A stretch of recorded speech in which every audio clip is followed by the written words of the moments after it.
Monday afternoon to you. It's 4 o'clock time for Sports4CLE. Hope you had a great weekend. Thanks for joining us. Browns, not a great game in Pittsburgh. 27-14 loss to the Steelers in the game. Probably wasn't that close. Jameis Winston threw a couple of touchdown passes, threw a couple of more interceptions. This is from Pro Football Network, grading each quarterback's performance in Week 14. Jameis Winston, D+. He has improved the Browns' offense, but the bar was extremely low after Deshaun Watson's performances. However, he has yet to prove he should be the starter for the team in 2025, and the Browns have a lot to ponder at quarterback this season. Kevin Stefanski earlier today announced that Jameis Winston will, in fact, remain the starter at least this week as the Browns get ready to face the Kansas City Chiefs. For me and for us, we're just going to continue to do everything we can to play better. Obviously, I think we can play better on offense. Certainly, as a team, we can play better. But really, the focus is making sure that we put our guys in position to find a way to win. Quick follow-up on that. Is there going to come a point at all, maybe, that you might want to take a look at Dorian for the future, or is that really not in your line of thinking at this point? Yeah, my line of thinking really, Mary Kay, is about Kansas City and this week. That's where I'll really focus. With that, let's welcome in Ashley Bastock, Browns beat reporter for the Plain Dealer, cleveland.com. And Ashley, it's kind of tricky because you want to judge Jameis Winston. You want to, there are folks that want to get a look at DTR. It doesn't project because the offensive line play isn't great. The run game isn't great. So this season has been such a mess. Basing any decisions on what happens the last few games of the year it's a challenge, I guess. It is. I mean, just because this team right now at 3-10 out of the playoffs, I know today Kevin Stefanski used his line that he always uses, right? That they're focusing on trying to find a way to win. I think when you're 3-10, that's just really no longer the reality that we're living in terms of expectations for this team. So really, for me, if it comes to them making a quarterback change and deciding, hey, we're going to start Dorian Thompson-Robinson, I think you make that decision because you want to see what Dorian has, because this quarterback room, there's so many questions in it that go beyond Deshaun Watson. It is a room right now with questions from top to bottom. You not only have to figure out who you're going to want as your starter next year, if Deshaun is going to be able to come back in some capacity, but what those backup roles look like too. And I think with Dorian, we've really only seen him in game situations where he's kind of been thrown in at the last second. Obviously, there was all the uncertainty last year when Deshaun first injured his shoulder. He found out he was starting that first game against Baltimore, which was a disaster on pretty much all accounts, about 2 hours before the game. So he did not have a full week of prep, a full week of them preparing the offense for him as starter. And I think it may be worthwhile to do that at some point. Now, I definitely don't think that is this week against the Kansas City Chiefs. The Chiefs have been, I think, more susceptible this year than they have in recent years.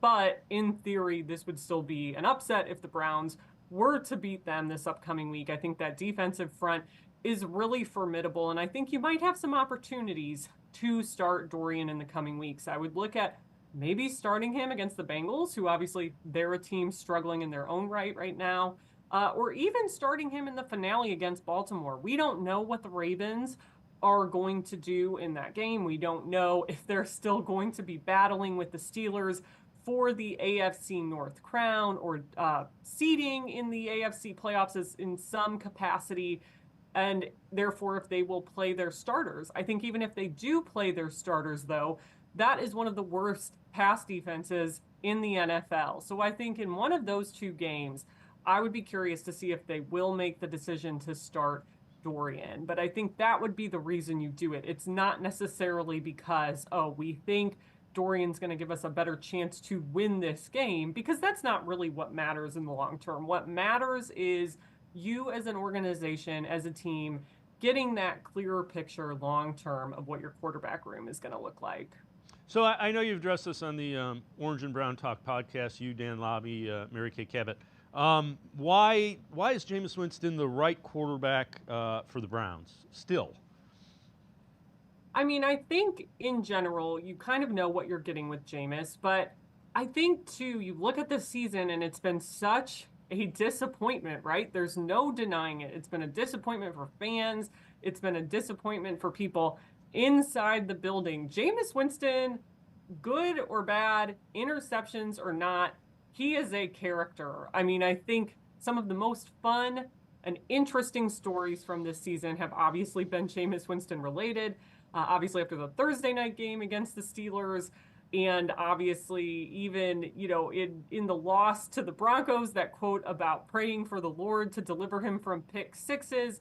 So it's those kind of things on top of his natural leadership ability. I think when you have a team that's 3-10, some locker rooms, and the Browns have been this team in the past, splinter and guys really are not showing up in the same way. I don't think we've seen that from this team yet. And I do think a big part of the reason is the veteran leadership they have. And I think Jameis Winston is a huge part of it. Like, at this point in his career, Jameis Winston just is who he is, I think, as a quarterback. But some of those intangibles, I think, have sort of softened the blow of a 3-10 record. And in the short term, that's not the worst thing. Yeah, I would agree. Again, and I mentioned the running game. I'm curious if you're able to run the ball effectively, so you don't have to have Jameis Winston throw the ball 46, 61, how many ever times. If you have a run game, does that mitigate some of the turnovers? Because he's trying to make big plays, and he truly believes that arm of his, which is really good, can make every throw that he needs to. And sometimes I think that's what leads to some of the turnovers. I agree. I mean, I think that's a huge part of it. And I think it's a problem that, it's multifaceted, because you look at Ken Dorsey calling plays now, running the ball the same way the Browns were running the ball in like 2021, 2022. That's just not his style. He lost his job with the Bills because they didn't think they had enough of a run game going. I think, too, it's maybe made it easier for them to fall back into those pass game tendencies just because, number one, you have an arm like Jameis Winston's. He's going to occasionally make some big plays, and that's really enticing. But your run game just hasn't been very good all year. Nick Chubb is still working his way back. I said this on our post-game podcast yesterday. I think if Nick Chubb was the best version of Nick Chubb right now, it would make it so much easier to run the ball more. It would almost be like a no-brainer. But Nick Chubb is still working his way back, and we hear it all the time. These guys, when they come back from major knee injuries, even somebody who just has an ACL, and Nick had much more than that restructured in his knee. That was a major knee reconstruction, his second one on that leg. They oftentimes are not back to being the best version of themselves until a year post-return, not a year post-surgery, a year post-returning to play. So I think this is kind of what I expected from Nick, not necessarily getting that 5-yard per carry average. That's been the hallmark of his career, and I don't think that's anybody's fault. But I think without Nick Chubb being like that version of Nick Chubb, it's a lot more enticing to let Jameis Winston throw more. The problem is, as we've seen, when you let him throw 99 passes in 2 games, it's not really surprising that you're going to come away with 5 picks out of those 99 or so throws, just because that's the law of averages with who Jameis Winston is and the chances he's going to take. So this one's from ESPN.com predicting the 2025 quarterback landscape. Browns, likely starter in 2025. They say a rookie quarterback selected in the 2025 draft. Browns will roll over plenty of cap space into 2025, but they're going to be paying Watson $46 million each the next 2 years. Feels more like a situation in which Cleveland will look for a lower cost option under center and hope to find a long-term replacement in the 2025 draft. I get what they're saying. I'm not sure. I mean, you probably, and we'll get into this a little bit later, but you probably need a tackle. I don't know if it's a left tackle, but you probably need a tackle. You probably need, you might need a corner. You're going to need some things in the draft besides quarterback. So if you can find a veteran, because I don't think any of the guys in this draft class are guys who go, I want him to be my starter day one. And I think that figures into what you do in the first round.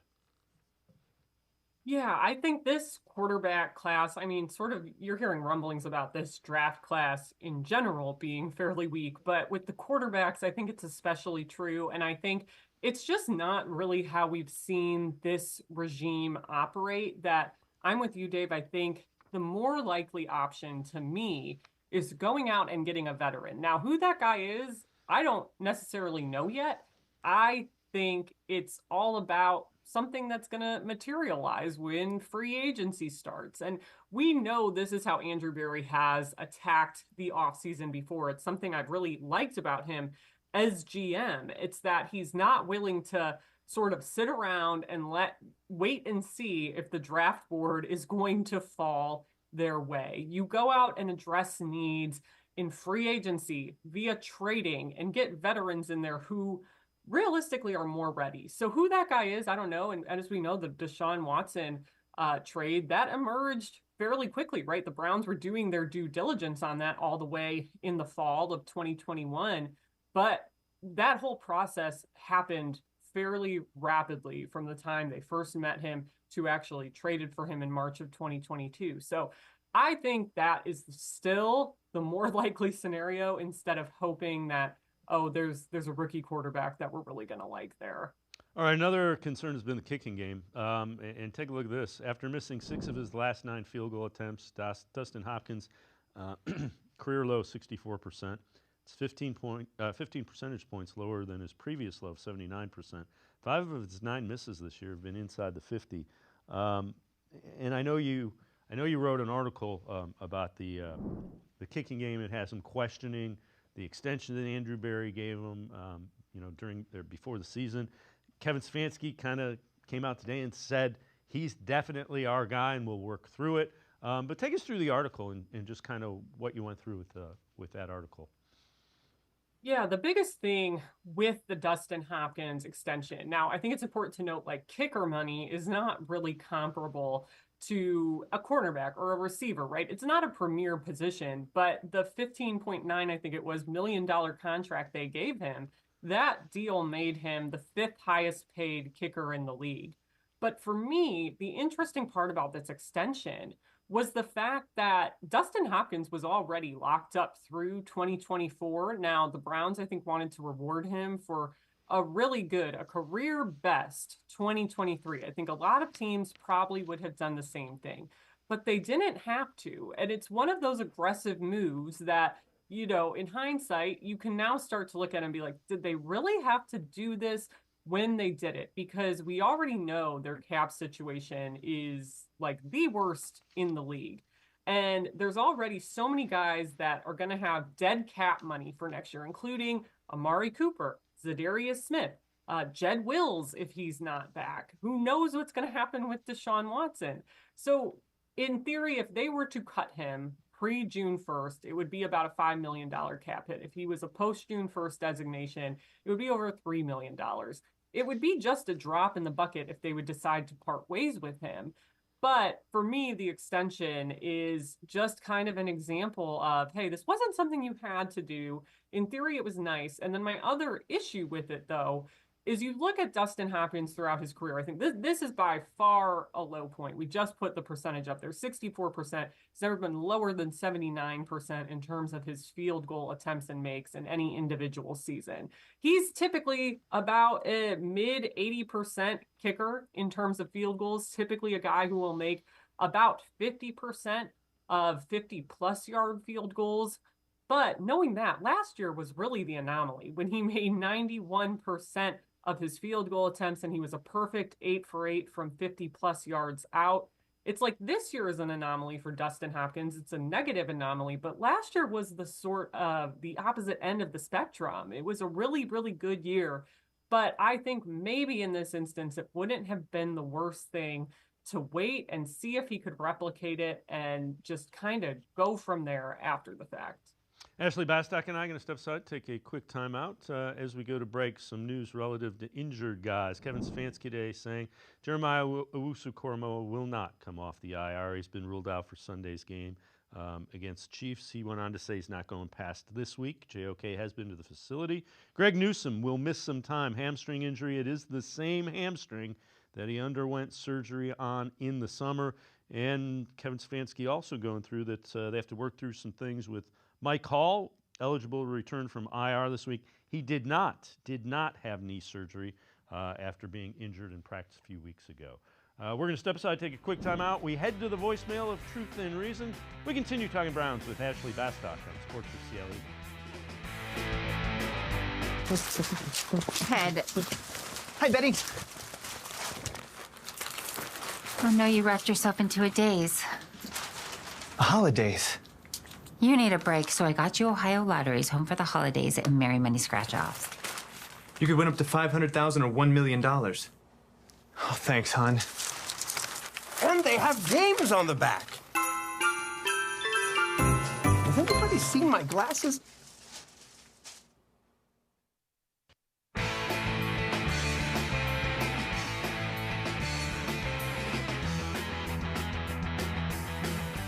We continue talking Browns with Ashley Bastock, Browns beat reporter for the Plain Dealer, cleveland.com. Let's head to the voicemail of Truth and Reason.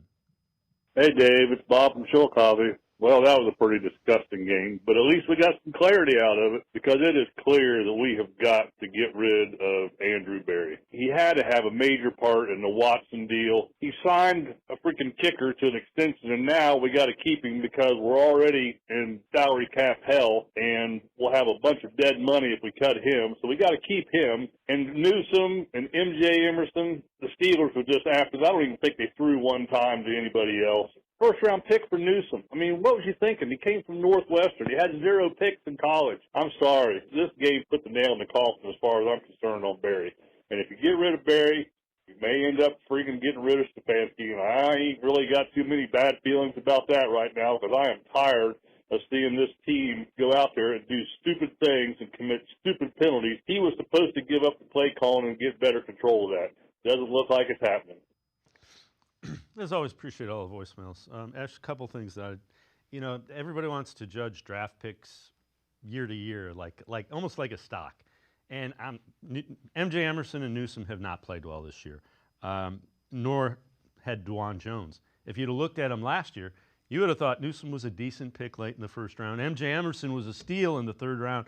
DeJuan Jones was a steal in the fourth round. If a third rounder and a fourth rounder play and are starters for multiple years and are effective, they're good picks. I mean, if you want to point to something, Jed Wills was probably not a great pick. Trading 3 picks for Deshaun Watson was a struggle. Yeah, there are definitely other moves you can look at and be like, oh, okay, considering where we took this guy and what has happened, it's not really worked. I mean, I said that about Jed Wills when he initially, before all this came out about his knee injury, when he had been essentially benched in favor of DeJuan in that first Ravens game. And I'm like, this is your first round pick of this regime, and you got him to be the left tackle of the future. If he's no longer starting at left tackle and he's still on his first contract, that's probably a failure for that spot, especially considering the other guys that went that year. So yeah, I do think, there is some truth to the fact, because I think you look at Martin Emerson 2 years ago, for example, over the last 2 seasons, I should say, and he's had some pretty good tape. He's performed very well. And I think this year it's definitely been a bit of a step back for him.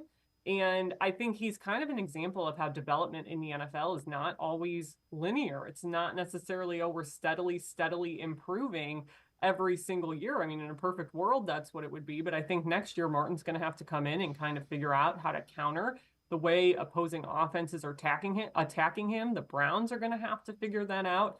And that's, as Jim Schwartz likes to say, life in the big city when you're playing in the NFL. That's the whole point of playing these games. So, yeah, I'm not ready to call those guys necessarily failures, because I think for where they were taken in those respective drafts, they've given the Browns a lot of good work, and I think there's still going to be some good work to come from them. But the problem is this season, so many different things have gone wrong for the Browns that it hasn't helped a guy like Martin Emerson or like DeJuan Jones when he was healthy. Yeah, I would agree. And again, nothing looks good when you're 3-10 and you expect it to be a playoff team. Just nothing. All right.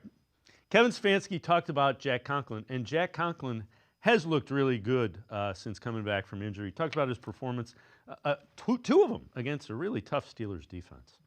It was two good performances versus a great rusher. There's times when you help your tackles versus that team. There's times that you don't, and I thought Jack really did well, even when he was singled up. Where he's come to this point from where he was with his injury, I think is pretty impressive. I think he's fought really hard to get back, got back, and really hasn't missed a beat. I think he's certainly gotten better each week, as most players do when you're coming off of an injury. You get more comfortable and you get a little bit stronger and those type of things. And I thought he's acquitted himself really nicely. Yeah, and Ashley, I would expect them to try to find a way to keep him. He's been good enough. You're probably going to move on from Jed Wills. DeJuan Jones, you think might be. Jack Conklin's known if he is healthy and you can find a way to make it work, he's an anchor, provided he can stay healthy at one of your tackle spots. Yeah, I think the biggest question, as you said there, is can he stay healthy? Because we know he's definitely had some battered seasons here. Obviously, he lost all of last year after getting tearing multiple ligaments in his knee in week 1 against the Bengals. 2021, he had the patellar tendon rupture that he worked his way back for in 2022. So he's had some significant injuries here, but I think if he can stay healthy, I mean, he's a former all-pro guy. He's a veteran. I think as long as he is out there producing, you want him, because you see what he did in these 2 games against TJ Watt. He didn't give up a sack.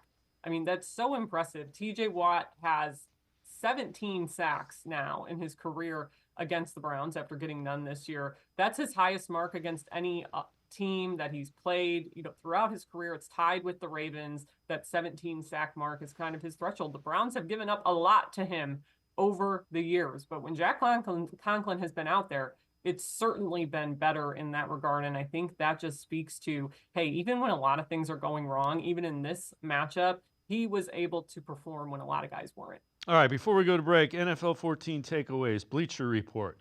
The Browns would be foolish to replace Kevin Stefanski in the offseason. Browns should experience a fair amount of turnover in the offseason, including at the game's most important position, quarterback. They'll need a coach who can keep the locker room together. Stefanski continues to show that he can do just that. I agree. As you might guess, and I'm sure you get it, we got a lot of people that want to fire the head coach, and I get it. Certainly, I'm not absolving him of complete blame for a 3-10 season. I'm just saying there's a whole lot of blame to go around for this season.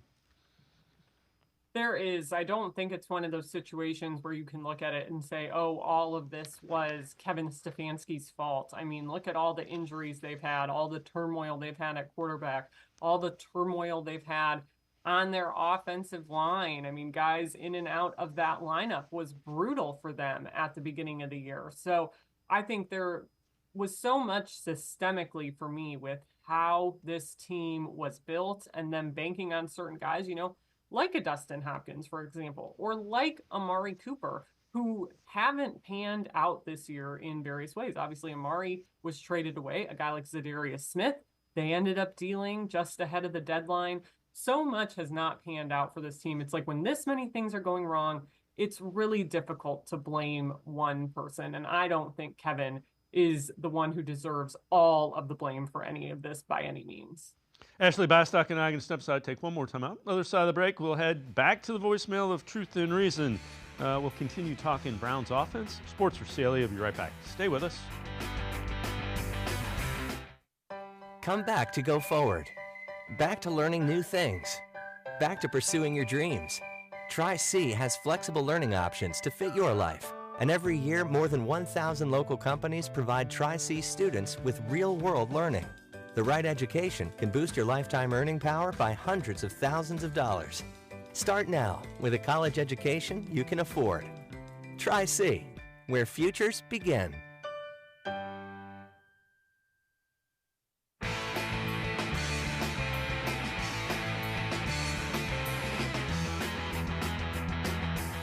We continue talking Browns with Ashley Bastock, Browns beat reporter for Plain Dealer, cleveland.com. Let's head back to the voicemail of Truth and Reason. I say please cut Hopkins, get rid of Newsom, get rid of Thornhill, but most especially get rid of Winston. He's never going to change. The guy's a clown show. Why is it that we always have to get the clown shows? Again, we pick up everybody else's garbage that nobody else wants. Kadarius Toney. I mean, everybody screwed up today. But Winston keeps throwing these picks all the freaking time. We need to go get Carson Wentz. Sign him to a 2-year deal to be the bridge guy. Draft Drew Allers, groom him for a year, and then let him go in there. And we need some defensive back help and a little bit more offensive line help. We need to get rid of Postage. He's terrible at center. And at some point, we have to make some hard decisions. I hope our front office gets smart and starts doing the right thing and quit settling for everybody else's trash, which is what we have. Bye. All right. Carson Wentz has been a backup for the Commanders, Rams, now the Chiefs. If he's one of several veterans you bring in to compete, that's fine, but I certainly wouldn't give him the starting job. He's been okay.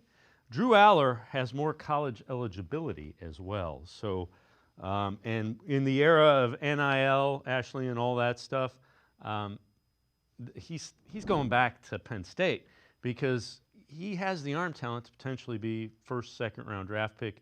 Doesn't have the production yet, but that might come. So I wouldn't expect Aller to come out because he can make himself a lot of money playing quarterback in college. But again, Carson Wentz, I've got a couple of these, and he's okay. There's a reason he's been a backup. Jameis Winston's a better backup than Carson Wentz. I agree with that. Yeah.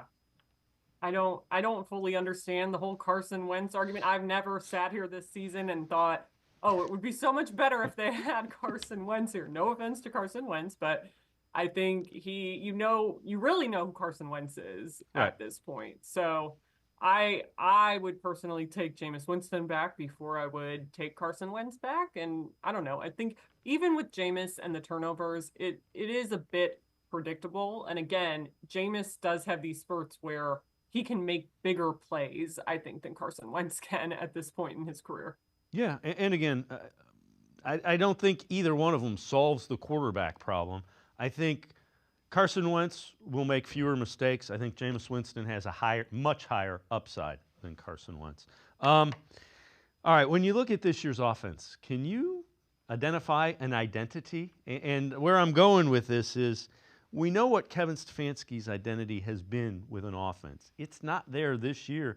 Would you bring back Ken Dorsey? And I don't mean to make it that black and white, but that's kind of the mindset here with it. Yeah, I don't think there's an identity with this offense, and I don't really think there's an identity on the team in general. I do think actually when it comes to criticizing Kevin, that's maybe the number one thing I would criticize him for, because you just haven't felt it all year. And I do think that's one of those overused buzzwords in the NFL and in sports in general. And people say, oh, a team has no identity. And you don't even really know what that means. But I think last year when they were winning, you felt the cohesiveness and you felt them all being on message and parroting things Kevin would say and the one game at a time mentality. It just feels like they don't really have that this year. And then I do wonder if it's because they overhauled so much in this offense when the offense wasn't really the problem last year, right? I mean, I still kind of don't understand the whole overhaul when it hasn't really made things better. And I think it really did just hurt the identity because you kind of took away the identity that this group had and playing that tough, like hard-nosed football and doing the drop back game for Joe Flacco and obviously relying on your run game more. So I think to me, that's where they've lost their identity. And I don't know, I'm curious to see where they go from here with that and into next season. Yeah, and I guess when I say identity, what does the team do well? What, when things aren't going well, what can this team do to make sure that they do? And it would have been running the football and playing really good aggressive defense. And both of those have kind of gone away. One thing that has been really interesting, take a look at Jerry Jeudy and his production. Receiving yardage leaders. He's third He's behind Justin Jefferson and Jamar Chase, ahead of Brock Bowers and Jackson Smith and Jigba.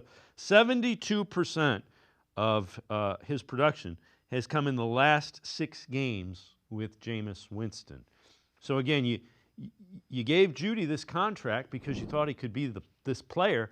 And with Jameis Winston at quarterback, he has been the player that you paid him to be. Yeah, and I think, too, the other thing, it's not just having Jameis throwing him the ball. It is the fact that they traded Amari Cooper. Suddenly, there were just more targets coming his way and coming said Tillman's way. I think that, too, that trade is a big part of the reason why you've seen Said and Jerry play really well down this stretch of the season. And again, to take it back to the quarterback discussion we had at the top of the show, if you're looking for another reason to why would they stick with Jameis Winston, he's had a chance and time now to really develop chemistry with those two guys. And I think for both of them, Said obviously still in the concussion protocol right now, but whenever he's able to return, you want him and Jerry to continue building on what they've been able to do throughout the second half of this season. I'd throw Elijah Moore in there too. Elijah Moore has looked like a nice number 3 that has some upside with Jameis Winston. Yeah, I agree. I mean, I think he's played some of his best football in a Cleveland uniform over these last few weeks, particularly last week in Denver. That was his first 100-yard game as a Cleveland Brown, only the second of his career. So I think you've really seen these guys at the top of that receiver room work well with Jameis Winston. And I do think, in a year that's going to be a lost season in the history books, that's something tangible for the long term that you can look forward to and work towards. Ashley Bastock, as always, appreciate the time and the insight. Thanks very much, Ashley. Thank you. Ashley Bastock. Make sure you check her out. Really good Browns coverage. She is a Browns beat reporter from Plain Dealer, cleveland.com. Straight ahead, Tim Bielik joins us. We continue talking Browns on Sports4CLE. Stay with us. Come back to go forward. Back to learning new things. Back to pursuing your dreams. Tri-C has flexible learning options to fit your life. And every year, more than 1,000 local companies provide Tri-C students with real-world learning. The right education can boost your lifetime earning power by hundreds of thousands of dollars. Start now with a college education you can afford. Tri-C, where futures begin. Ted. Hi, Betty. Oh no, you wrapped yourself into a daze. Holidays. You need a break, so I got you Ohio Lotteries Home for the Holidays and Merry Money Scratch-Offs. You could win up to $500,000 or $1 million. Oh, thanks, hon.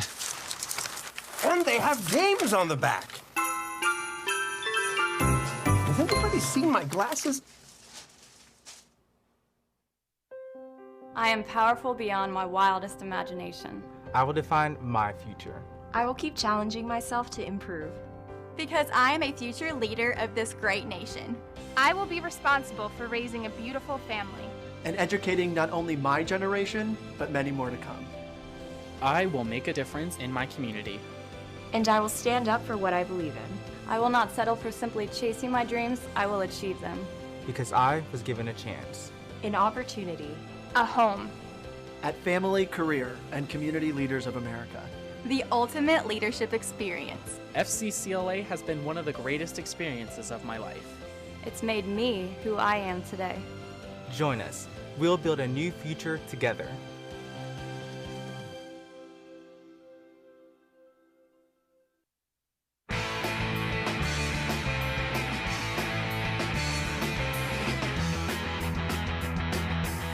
We continue talking Browns on Sports4CLE. Let's head back to the voicemail of Truth and Reason.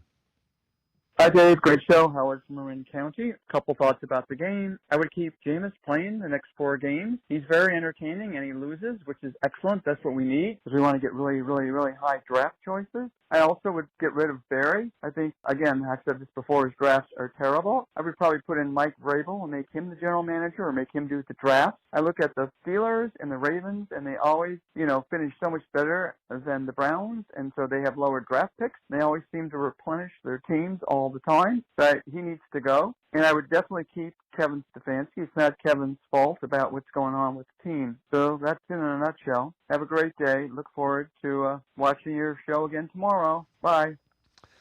As always, appreciate all of the voicemails. Let's welcome in Tim Bielik from the Plain Dealer at cleveland.com.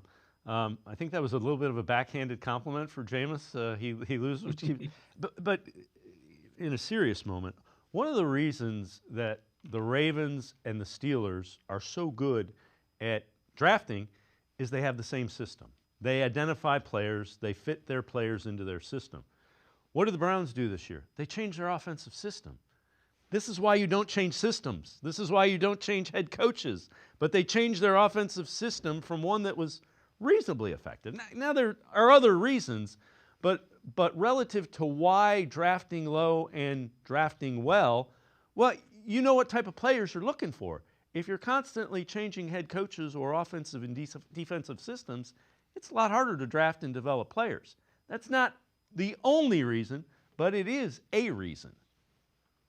Yeah, I mean, I think the unfortunate part of the season is you might have to change the offensive setup again just because of how much it hasn't worked this season, especially running the football. We'll talk about that later, but just you compare the Browns to the Steelers and the Ravens. They've basically been doing the same thing for decades, and you're trying to play catch up with teams that have been consistently winning and have been doing well for so long. And to the caller's point about the fact that they're replenishing the roster with low draft picks.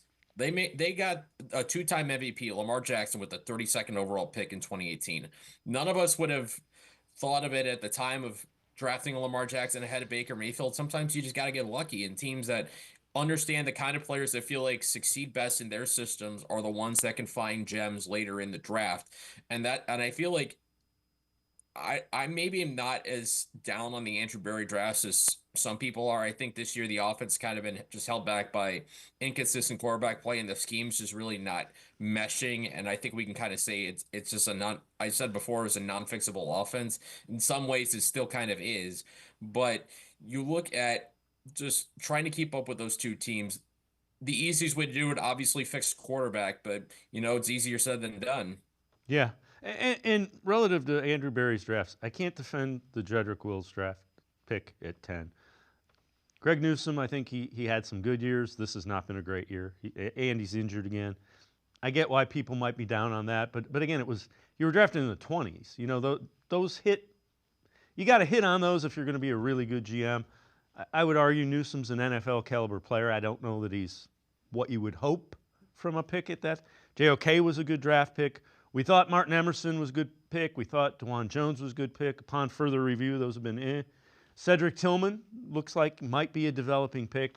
But you can't do it year to year because players develop and then they plateau, or they develop, then they take a step back. You cannot evaluate draft picks like it's a New York Stock Exchange commodity. Yeah, the problem is development is not linear. I think we see that all the time. I mean, just look at the Carolina Panthers. Bryce Young, we were talking at the beginning of the season, is he one of the biggest draft busts of all time? Now, all of a sudden, he comes back in the lineup, and the last handful of games, he and the Panthers have looked really good. So, I mean, when you look at the Browns draft history, bottom line is obviously they just haven't had a lot of high draft picks. And when you don't have a lot of draft capital at the top, your hit rate is just naturally going to go down, and that goes for any general manager. Even Ozzie Newsome, as great as he has been at drafting, has had his fair share of misses as recent as early as the first round. So it really is a crapshoot. You just got to find a way. You just got to find the player you feel best fits your organization, your philosophy, and just hope that you do everything in your power to get the best out of them. And again, I get it. The response will be, well, they traded away 3 first-round picks to get Deshaun Watson, which at the time I thought was a good idea. All right. Tony Rizzo, ESPN Cleveland, looking for answers on this 3-10 season for the Browns. It does not look good right now for Kev. I don't think the Browns are going to fire him. But let's face it, 3-10's on the head coach. He's had a miserable year, really. His team looks undisciplined. He never got him out of the starting gate ready to play. And I could say that whole theme just permeated throughout the whole season. Kev stays, but I'm very frustrated. Tim, when you had the expectations this did, and playoffs, deep playoffs, AFC championship game type, and you're 3-10 at this point, closer to the first pick overall, I think everything has to go under a microscope. I think how you run training camp, what you do in preseason, how you get ready for the beginning of the season. Everything has to be under a microscope. Yeah, I mean, you can really just look at just how so much of everything really has just come completely apart for the Browns. It really has been kind of a Murphy's Law season where anything that can go wrong has gone wrong. And, just not being ready out of the gate for a tough Cowboys game that obviously the Cowboys are not as good as we all expected they would be. And from there, they just never got it right. The offense never got going with Deshaun Watson. He suffered the ruptured Achilles 7 weeks into the season. They were 1-6 at that point, and the offense just looked broken. And you still see some of those same issues, particularly when it comes to running the football. So really, I think you were talking about with Ashley, the idea of overhauling a coaching staff that didn't necessarily need to be overhauled. The only change you necessarily had to make was moving on from Bill Callahan, and the reason you had to move on from him was because he was going to coach for his son in Tennessee, and there was no way you were going to force him to stick around. So that, in hindsight, was really the only move they had to make on offense as far as the coaching staff goes. Now you got to really, like you said, you got to look at everything. I mean, you're one win ahead of the two worst teams in the NFL right now, the Raiders and the Giants. So, I mean, you look at this offseason, I do think Kevin Stefanski should stick around. I just chalk this up as a bad year, for him and just really for everybody in that building, just one of those years. But you'd only get so many of those, and it's got to, point blank, got to be better next year. Well, you mentioned the two-win teams, the Giants and the Raiders. They both beat the Browns. Just as you said that, I happen to think one of those 2 wins for both those teams was the Browns. All right, I know you wrote this fact or fiction. Is Jameis Winston best for the Browns, the best quarterback the Browns can get for 2025? I said fact, and that's kind of a hard reality, I think, for Browns fans. And this is kind of the price, the hidden price you pay if a big trade like Deshaun Watson has busted the way it has, because this was supposed to be year 3 of Deshaun Watson. This was supposed to be the year he was supposed to take off, and then he played poorly for 7 weeks, and of course has the torn Achilles. So you look at 9 to 12 month recovery to really even get him healthy again, to get him on a football field. And with Jameis Winston, yeah, you see the, as we have all pretty much dubbed it, the Jameis Winston experience, the wild roller coaster where he makes the amazing plays, but then he has these back-breaking interceptions, like the 2 pick sixes in Denver, like the pick six. Or I shouldn't say the pick six, excuse me. The interception he threw on the screen pass, so right into the hands of Keanu Ben, the defensive tackle, and from there the Steelers took momentum, control of the game for good. But the reason I say you really can't do better than them, there's really not much out there to do better with, and the reason I say that is look at the free agency class. There's not really a lot there that's exciting. Sam Darnold might be the best guy there.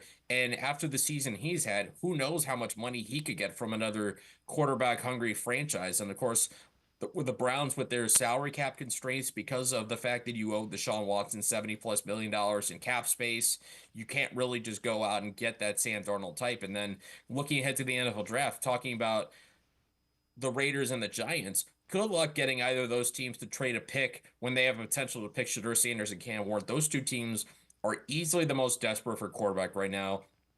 And I can't imagine there is a trade package in the universe with any semblance of realism that would get either of those teams to bite on passing on one of those two quarterbacks.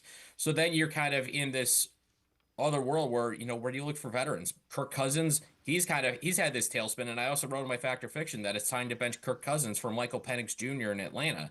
So this is where ultimately, if you're the Browns, you might just kind of be stuck with keeping Jameis Winston and just fixing the run game. And I think we'll talk about it later, but that I think has to be a massive priority. You keep Jameis Winston, you keep him as the Birch for 2025. And if you're bad again in 2025, well, they might be changing a lot of things up and then getting another quarterback at that point. But outside of Shedeur Sanders and Cam Ward, there's not really a quarterback I would say worth taking within the top, definitely in the first round, especially in the top 10. Tim Bielik and I are going to step aside, take a quick time out. Other side of the break, we'll head back to the voicemail of Truth and Reason. Sports4CLE will be right back. Stay with us. The Ohio Lottery Partners in Education program is dedicated to recognizing exceptional students, teachers, and schools throughout Ohio. Scan the QR code on screen to nominate students and teachers as Academic All-Stars and Teachers of the Month. They must be currently enrolled or teach in grades K through 12. Is your K through 12 school developing students' literacy skills to achieve success in reading? If so, you can nominate your school for the School of the Year. Students can win $100, teachers can win $500, and schools can win $2,500. Scan the QR code, fill out the forms, and nominate deserving students, teachers, and schools today. The Ohio Lottery Partners in Education program takes pride in honoring exceptional students, teachers, and schools across Ohio.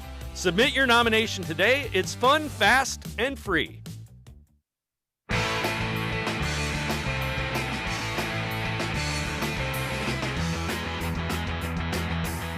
We continue talking Browns with Tim Bielik from the Plain Dealer, cleveland.com. Let's head back to the voicemail of Truth and Reason.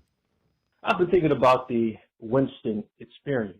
And Jameis is a likable person. He is somebody that we can root for. He is a gunslinger. But the likable person isn't necessarily the best person for the job. And even though we root for him, he is what he is, and he is what he has been since entering the league. And although I don't think his interceptions lose the game for us all the time, they definitely do contribute. Because if Hopkins had made those field goals, perhaps the team would have had a belief that they could have won the game and maybe played harder. I'm not saying that they didn't play hard, but maybe there would have been more energy for them to try to win the game. As always, thanks for taking my call. Appreciate all of the voicemails. Tim, when you look at Jameis Winston, likable, entertaining, I don't look at that. Players appear to like playing with him. I think that's a huge asset for a quarterback.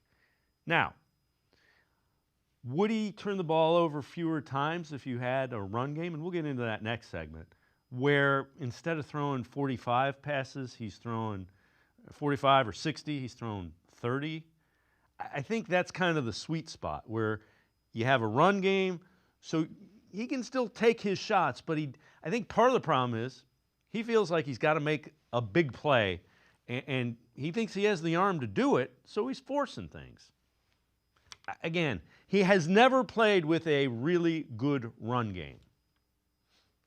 Yeah, no question about it. I think everybody kind of thought that they were going to find one this season. That obviously didn't happen for the Browns. So you look at yesterday, obviously the Steelers had an elite run defense. I know the Browns had a solid game by their standards, running the football, against a very stout Steelers defense, 104 yards as a team.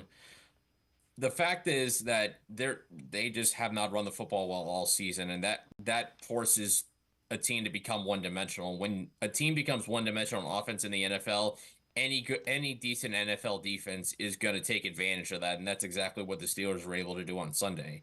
And the last two games, I think, are a reminder of why Jameis Winston isn't considered a franchise quarterback. Yeah, he has the elite arm talent. Yeah, he can keep an offense in games, and this offense has certainly been much better since Jameis Winston became the starter than it had in the first 7 games under Deshaun Watson. But at the same time, he's also not only had interceptions, just crucial game-changing interceptions. Obviously, the 2 pick sixes in Denver. I mentioned the pick by Keanu Benton in the second quarter, and the Steelers never lost control of the game from that point on. It's just kind of been the story of his career that he's kind of loose when it comes to protecting the football. And if you turn the ball over too many times, coaches aren't going to have a lot of trust in you. And that's why Jameis Winston is now on his 3rd team, and why when his rookie, despite being drafted 1st overall in Tampa in 2015, why the Buccaneers were okay letting him walk and then signing Tom Brady. All right. Biggest takeaways, questions from each team in Week 14. This from ESPN.com.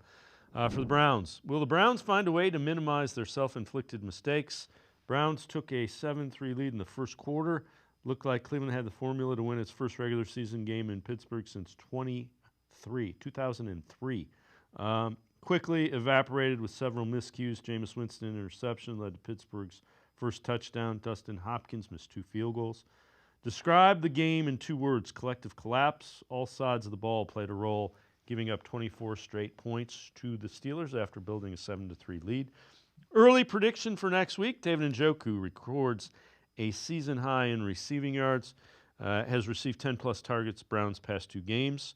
His season high is 81 yards, and he'll face Chiefs defense that allowed the second most receptions, receiving yards, to tight ends.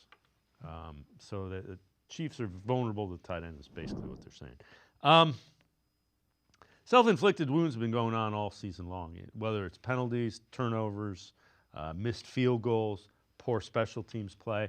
I mean, I kind of get tired of saying it.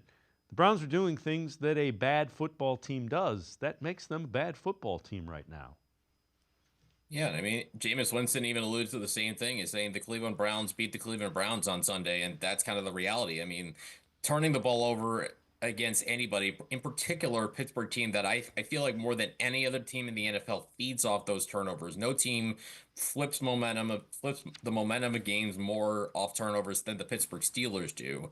And they got a free one off a screen pass, and I mean, again, the game completely turned from there. And then you look at the 2 missed field goals by Dustin Hopkins. You could have had a 13-13 tie game early in the third quarter, something to feel good about, and then put the pressure on the Steelers in front of their home fans, where they were getting a little upset at the beginning of the game, a little annoyed by the fact that they weren't able to move the football. And then all of a sudden they go on that run to put the game away.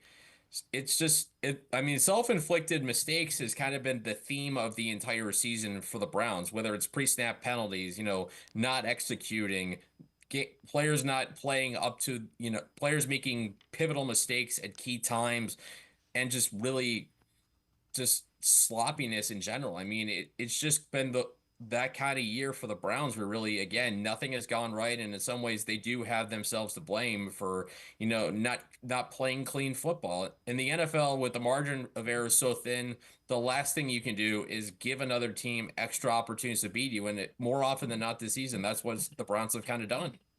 Tim Bielik and I are going to step aside, take one more time out. Other side of the break, we'll talk a little bit about the offense and the run game. Sports for CLE. We'll be right back. Stay with us. Ted. Hi, Betty. Oh no, you wrapped yourself into a daze. Holidays. You need a break, so I got you Ohio Lotteries home for the holidays and Merry Money Scratch-Offs. You could win up to $500,000 or $1 million. Oh, thanks, hon. And they have games on the back. Has anybody seen my glasses?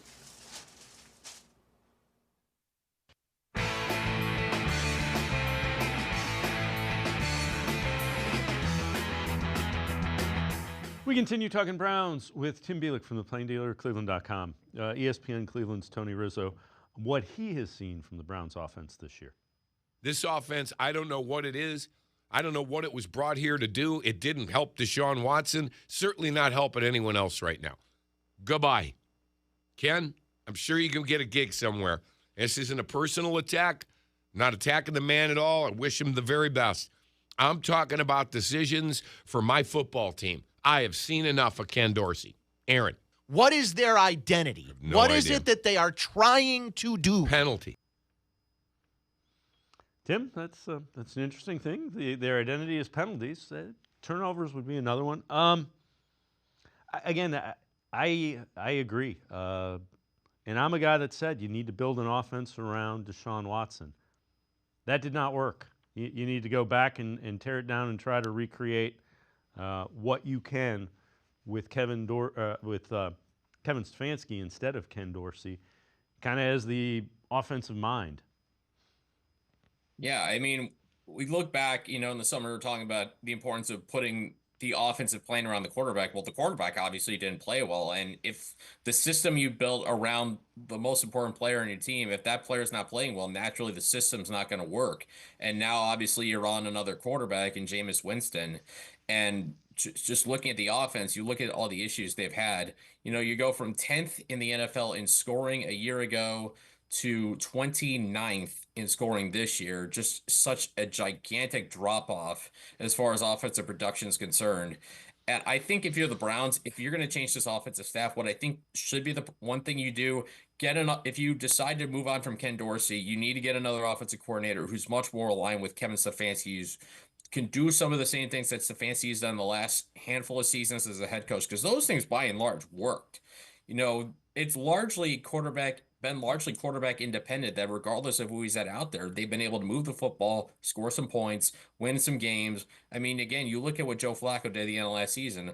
Obviously, I think that was where the eye test did not match the underlying analytic numbers that really kind of blew up in the Browns' face in the playoffs. But we're seeing kind of Jameis Winston kind of be similar, where we're seeing the similar things as far as it looks good, but then you all see the same mistakes, and that kind of rests on the same things as well. But if you're the Browns, I think you really got to figure out how to get back to that offensive philosophy of 2023 and not really frame it around who's going to be starting at quarterback next season. So back to your Fact or Fiction article that you wrote.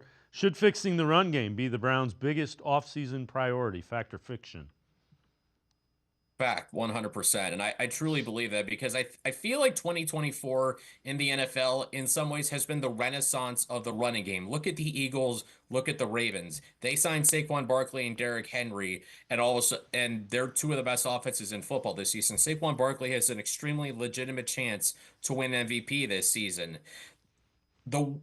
We talked so much in the past about, for years, how this has become a passing game, and it seems like this is the first time in a long time that we've come back around to the run game being such an important part of a football game. And with the Browns, you look at what they were able to do in the past so well is run the football. They were 12th in the NFL in rushing a year ago. This year, 29th.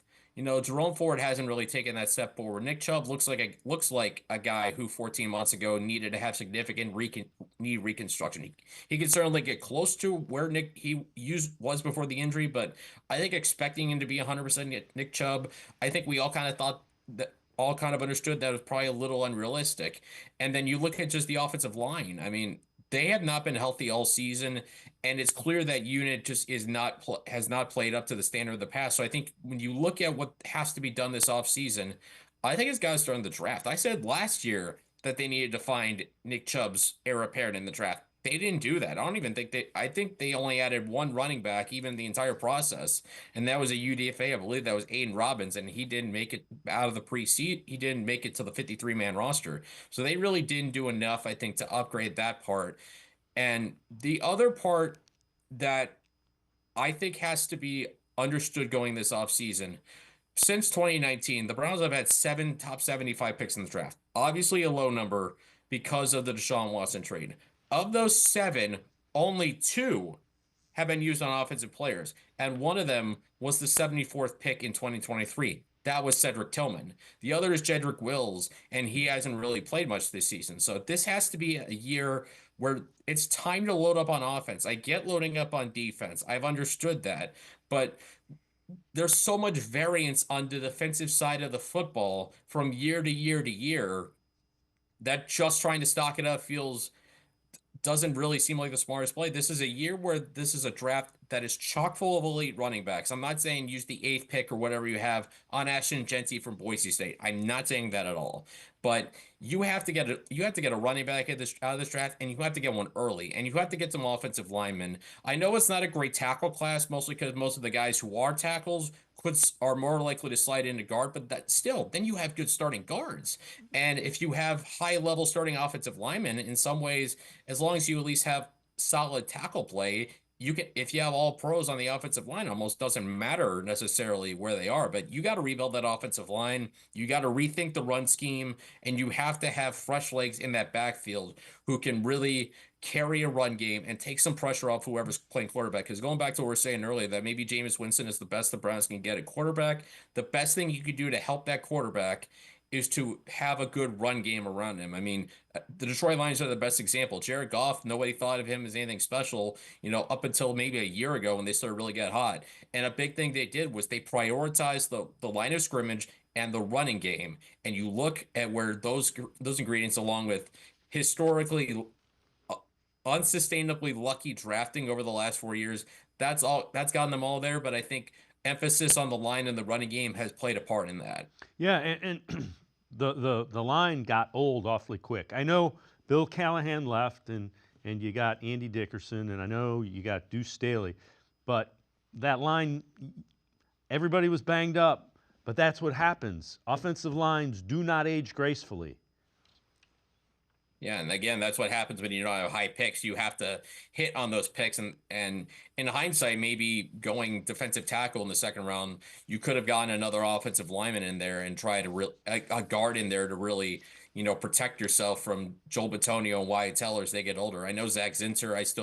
They took Zach Zinter to the third round. I think there's still potential there. You and I both agreed at the time, I think that, this was a guy who probably needed that redshirt season to get stronger, forced in there, did not look good, but you got to keep plugging away. You got to go refresh that offensive line. You just got to find a way to get that stronger and just put new bodies in there to turn this around, because they just haven't injected enough youth into this offense, particularly on the offensive line. Tim Bielik, as always, great stuff. Appreciate the time and the insight. Thanks very much, Tim. Yeah, thanks for having me, guys. Have a good day. Tim Bielik, make sure you check him out. Always really good stuff with the Browns for the Plain Dealer, as well as cleveland.com. It's going to do it for this edition of Sports for CLE. We'll see you back here tomorrow at 4 o'clock. Have a great night, everybody. See you tomorrow at 4 on Sports for CLE.